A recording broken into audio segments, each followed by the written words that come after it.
Hello bull trackers दोस्तों, कल रात बहुत इंटरेस्टिंग चीज़ हुई और यूएस मार्केट्स बिल्कुल ग्रीन में थे, लेकिन अचानक से वो रेड में आ गए क्लोजिंग से पहले। और इसकी वजह थी फेड के जो नए चेयरमैन है केविन वॉर्श, उन्होंने कुछ ऐसा किया जो पहले कभी नहीं हुआ और ये आने वाले दिनों में बाज़ारों में क्या होगा उसका इंडिकेशन है। और इसका इम्पैक्ट सिर्फ यूएस में नहीं, जब सवेरे एशियन मार्केट्स खुले तो हैंगसेंग डीप रेड में रहा और अभी यूरोप एफटीएसी भी डीप रेड में है। तो क्या उन्होंने कहा, क्या उन्होंने किया, इसको हम समझेंगे। और इंडिया में क्या इम्पैक्ट होगा, क्या इंडिया में एफआई की सेलिंग और भी ज़्यादा बढ़ेगी, इसको भी हम इस वीडियो में समझने वाले हैं और डिकोड करने वाले हैं।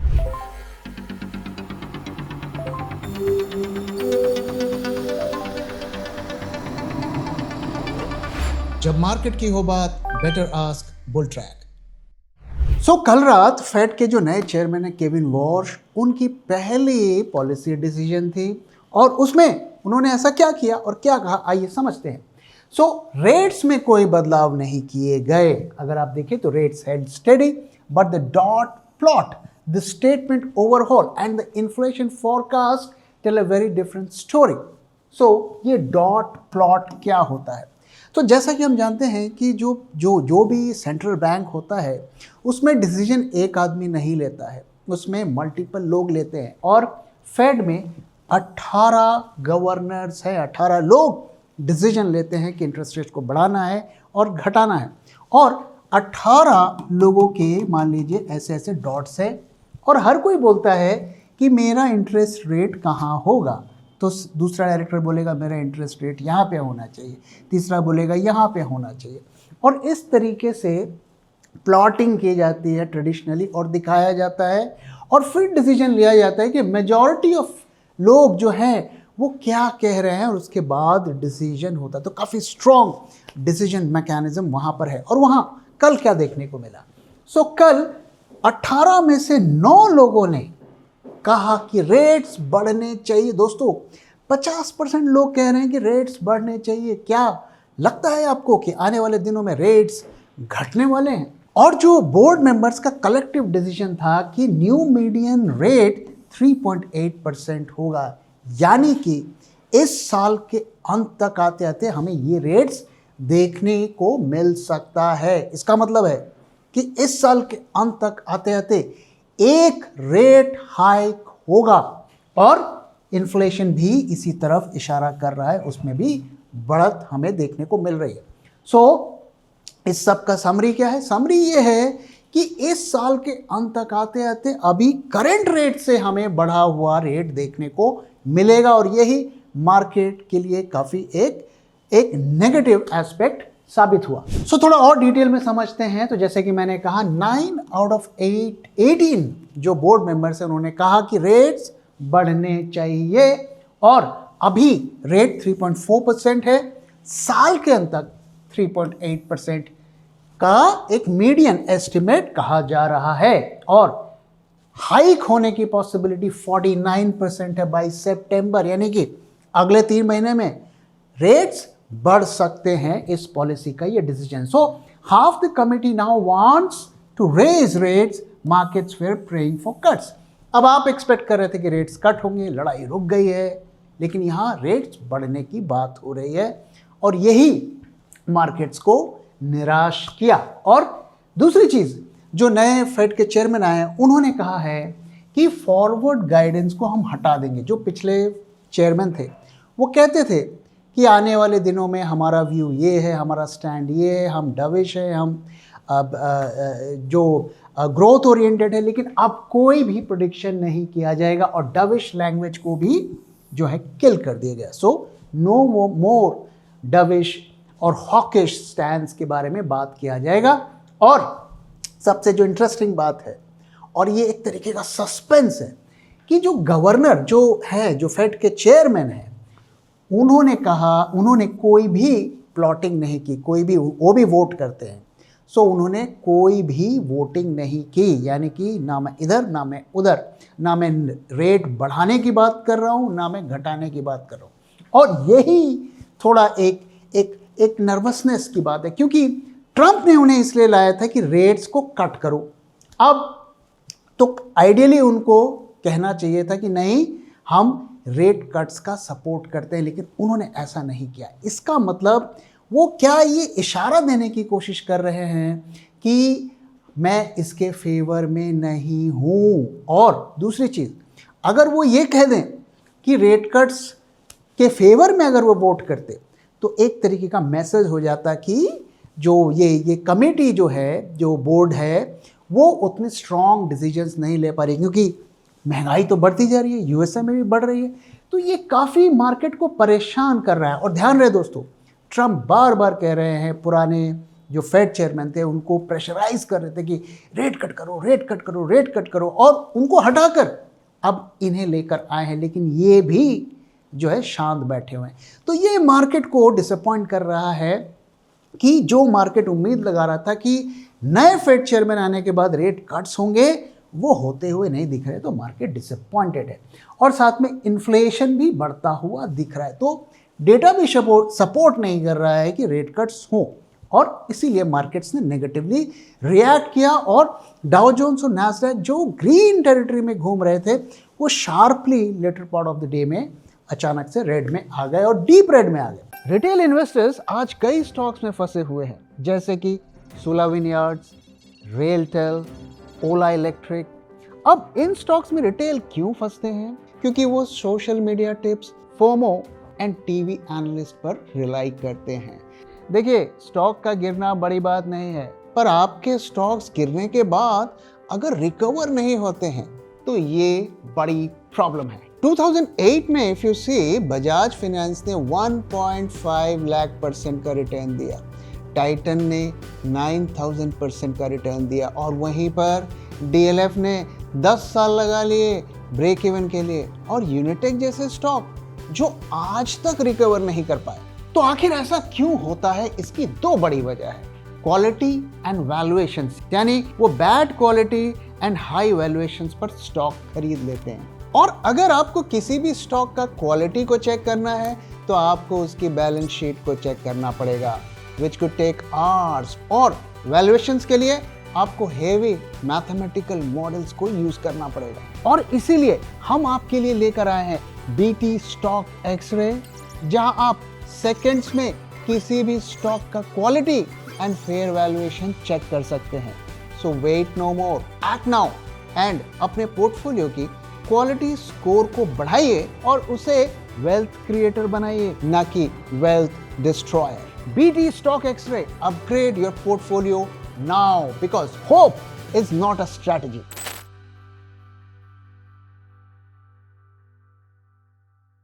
अब इंडिया की बात करते हैं, इसका इंडिया पर क्या इम्पैक्ट होगा। तो अब ये सीजफायर जो हो गया है, क्रूड का प्राइस ड्रॉप हो गया है, तो एक बार फिर लोगों की उम्मीदें बढ़ गई हैं कि रेट कट्स हो जाएगा, और हो सकता है अगले 3 महीने में आरबीआई फिर से रेट कट्स करने लगे और बैंक के स्टॉक्स में फिर रैली देखने को मिले। तो क्या फेवर में है, क्या अगेंस्ट में, आइए इसको समझते हैं। तो ब्रेंट क्रूड हमारे फेवर में आता हुआ दिख रहा है। 75 से नीचे अगर ब्रेंट क्रूड रहेगा कम से कम 2 से 3 महीने, तो हम उम्मीद कर सकते हैं कि रेट कट्स होंगे।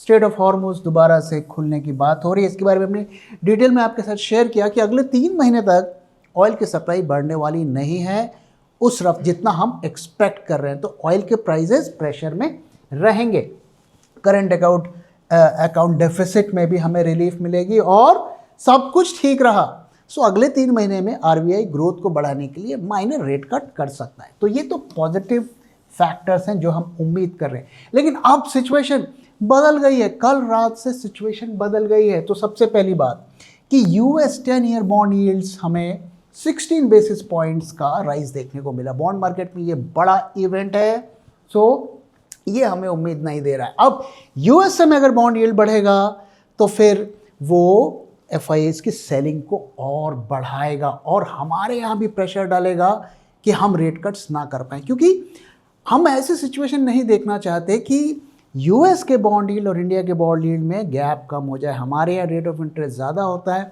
उनके यहाँ कम होता है, तो ये गैप ज़्यादा होना चाहिए। और दोस्तों, डॉलर इंडेक्स 1% बढ़ गया है, best in almost a year.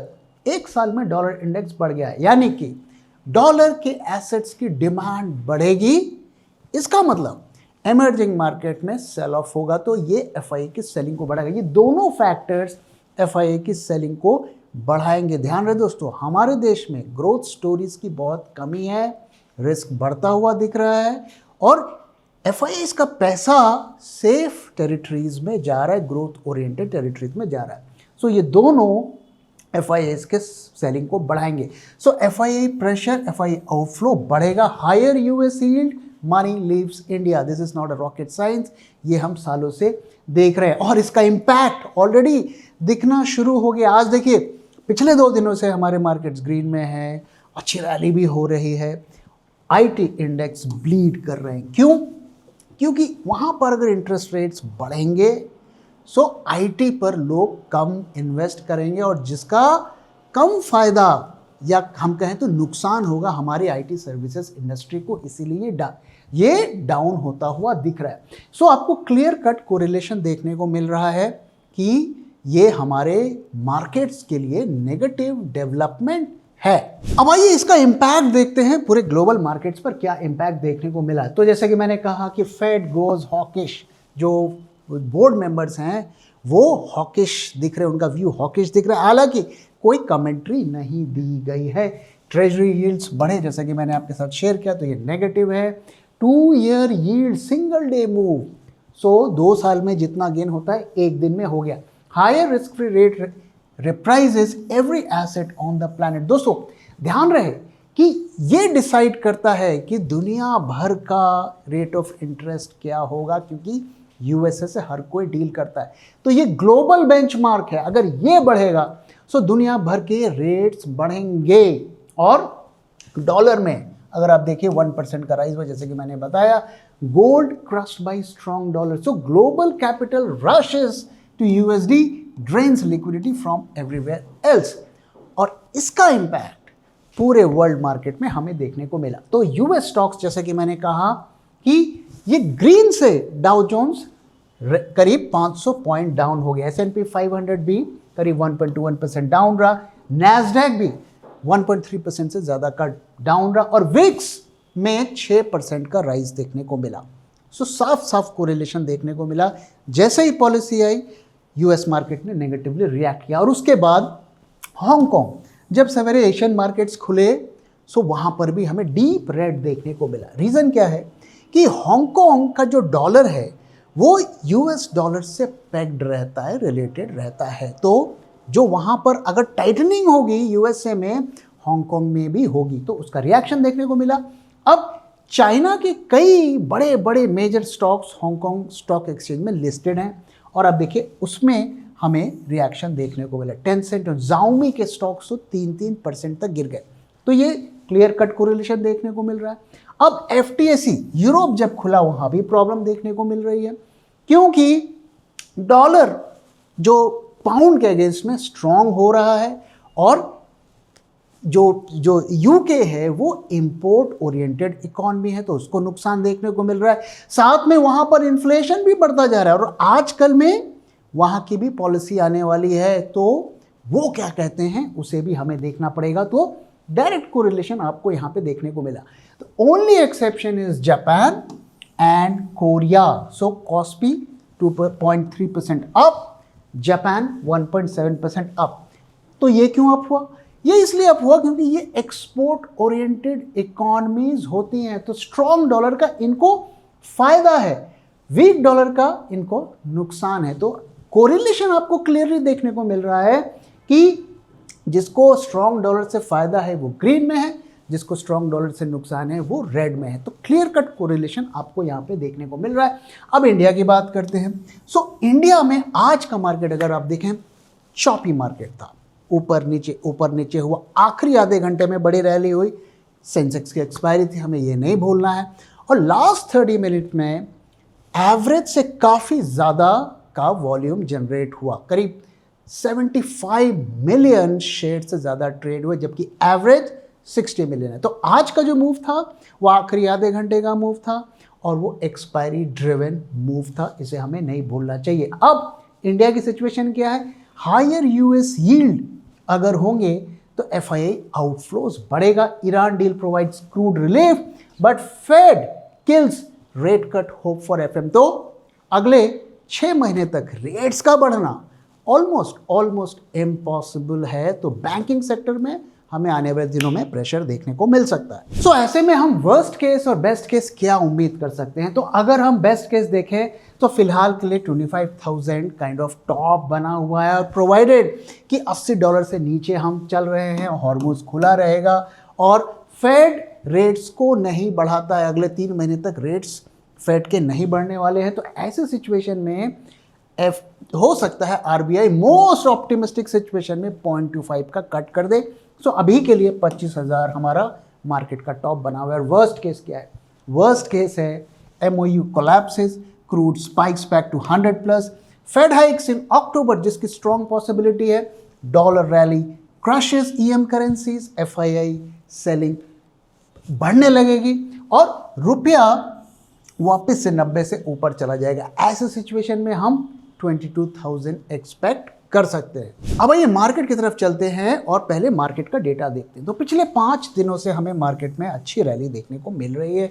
1000 point के करीब हमने गेन कर लिया है और अब हम 24,000 के ऊपर सस्टेन कर रहे हैं। ये सेकेंड डे है। और अगर हम ऑप्शंस मार्केट में देखें तो वहाँ पर आज फिर हमें थोड़ी बुलिशनेस देखने को मिली है, ऑब्वियस है। और इसके अलावा पुट कॉल रेशियो भी अगर आप देखिए तो मोटा मोटा उसी लेवल पर सस्टेन हो रहा है। ऑप्शंस मार्केट में कोई मेजर इश्यूज नहीं देखने को मिल रही, कोई प्रॉब्लम देखने को नहीं मिल रही। प्रॉब्लम अभी भी फ्यूचर्स मार्केट में बनी हुई है। तो पहली चीज़ कि अभी भी कोई बड़े लेवल पर बुलिश पोजीशंस बनती हुई नहीं दिख रही है, पोजीशंस कट होती हुई दिख रही है। दूसरी प्रॉब्लम प्रीमियम, इतना होने के बावजूद भी यहाँ पर प्रीमियम को बढ़ना चाहिए। अभी अगर आप देखिए तो यहाँ पर कम से कम 80 का प्रीमियम होना चाहिए नॉर्मल केस में, और एक्सट्रीम अगर बुलिश सेंटिमेंट्स हैं तो ये बढ़ के करीब 150-200 के आसपास होना चाहिए। हम जो प्रीमियम इस वक्त फ्यूचर्स मार्केट को कमांड करना चाहिए वो भी नहीं दे पा रहे हैं। तो ये सिचुएशन ठीक नहीं लग रही। कल के दिन अगर आप देखिए तो काफ़ी ज़्यादा प्रीमियम ड्रॉप हो गया था, ऑलमोस्ट डिस्काउंट में आ गया था। SGX निफ्टी में हमें 24,000 से नीचे प्राइस भी देखने को मिला। मार्केट रेड में भी इंट्राडे में आया, लेकिन आखिरी आधे घंटे में हमें रैली देखने को मिली। तो ये इंडिकेट कर रहा है कि कहीं ना कहीं ये मार्केट को एक्सपायरी से थोड़ा इन्फ्लुएंस किया गया है। और टर्नओवर भी काफ़ी अच्छा है, कल के बराबर है। एडवांस डिक्लाइन रेशियो और भी अच्छा होना चाहिए था। अगर 5 दिनों से आप रैली कर रहे हैं तो ये और भी ज़्यादा होना चाहिए था, जो थोड़ा डिसअपॉइंटिंग है। और FIIs की इंडेक्स शॉर्ट्स की पोजीशंस वापस से कट हुई हैं। अभी भी साइजेबल शॉर्ट्स हैं, तो यहाँ पर भी शॉर्ट्स थोड़े कटे हैं। तो डेटा क्या बता रहा है? डेटा बता रहा है options market is fine. Futures market में अभी भी कंसर्न हमें होता हुआ दिख रहा है। If a cat wants to be a lion, it needs to lose its appetite for rats. What do you want to be? Bulltrack Global Portfolio. Think big, think global. अब ये चार्ट्स की तरफ चलते हैं और देखते हैं कि यहाँ से हमें क्या क्लूज देखने को मिल रहे हैं। तो दोस्तों कल हमने आपके साथ शेयर किया था कि काफ़ी डेटा पॉइंट्स हमें इंडिकेट कर रहे हैं कि मार्केट का टॉप बन गया है। और हमने आपके साथ शेयर किया था कि अगर ये गैप डाउन ओपनिंग होती है आज और मार्केट्स नीचे क्लोज होते हैं तो ये कंफर्मेशन होगा। अभी कंफर्मेशन नहीं मिला है। आज चूँकि मार्केट ने न्यू हाई बना दिया, रिसेंट हाई बना दिया पिछले हाई से ऊपर, तो हम अभी भी हमें कंफर्मेशन नहीं मिला है। हम आइडियली एक ऐसा पैटर्न देखना चाहते हैं जहां पर नया हाई ना बने और एक नेगेटिव क्लोजिंग हो, तब हमें कंफर्मेशन मिलेगा। फिलहाल के लिए हमने आपके साथ शेयर किया था कि जब तक ये लेवल ब्रीच नहीं होता है तब तक हम शॉर्ट साइड पर नहीं जाएंगे और इसके ऊपर लॉन्ग पोजीशंस को कैरी किया जा सकता है।